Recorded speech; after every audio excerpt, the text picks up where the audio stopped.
Facile de cumuler les dettes quand on est jeune.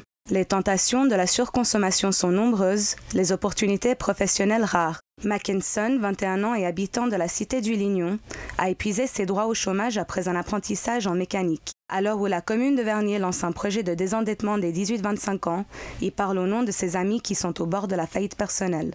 Tout ce qui pousse les gens un peu à avoir des dettes, c'est surtout quand on prend direct le leasing d'une voiture. Typique, avec le leasing d'une voiture, on prend avec, je sais pas moi, on achète un loyer, un appartement, on essaie d'avoir un appartement, on essaie de s'en sortir. Et typique, avec un téléphone portable, on essaie d'appeler, mais on dit qu'on peut appeler dans tout le monde. Mais on se fait toujours par derrière prendre de l'argent et se faire descendre gentiment mais petit à petit. Parce que tout ce qu'on est en train de faire, c'est payer pour rien. Pour lutter contre la spirale de l'endettement au sein de la population, la sensibilisation est devenue le maître mot à Vernier. On s'est rendu compte que 80% des personnes qui sont endettées ont contracté leurs dettes avant l'âge de 25 ans, ce qui nous a alertés sur la situation des jeunes et le rapport des jeunes avec l'argent.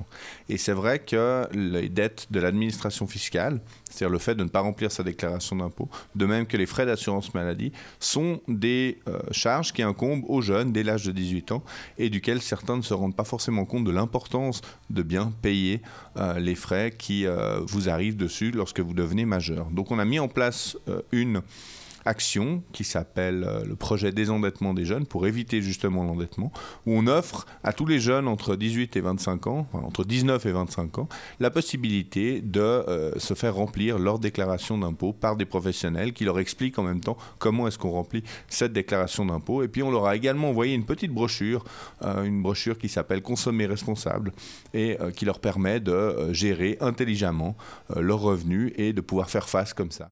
Si les jeunes sont ciblés, ce n'est pas parce qu'ils sont davantage concernés que leurs aînés, mais parce que les effets à long terme sont plus dévastateurs.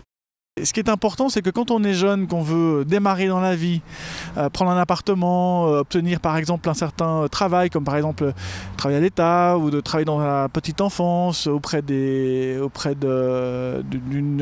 organisation sociale ou encore être policier, il faut être exempt de toute dette.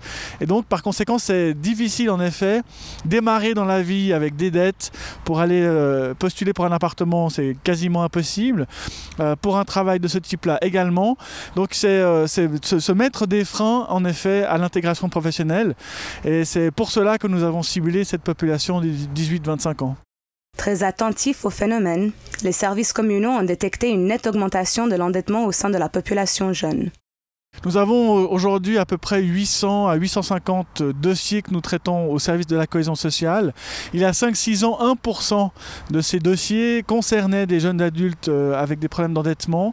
Aujourd'hui, 5 ans après, on a 5% de ces dossiers qui concernent des problèmes d'endettement avec cette population cible. Donc on voit à quel point en effet cette problématique doit être traitée au plus vite. Pour éviter les dépenses superflues, le jeune chômeur Mackinson, de son côté, préfère miser sur les valeurs sociales. Je sortirais aux fêtes qui sont peut-être pas gratuites même pas, qui sont pas très chères.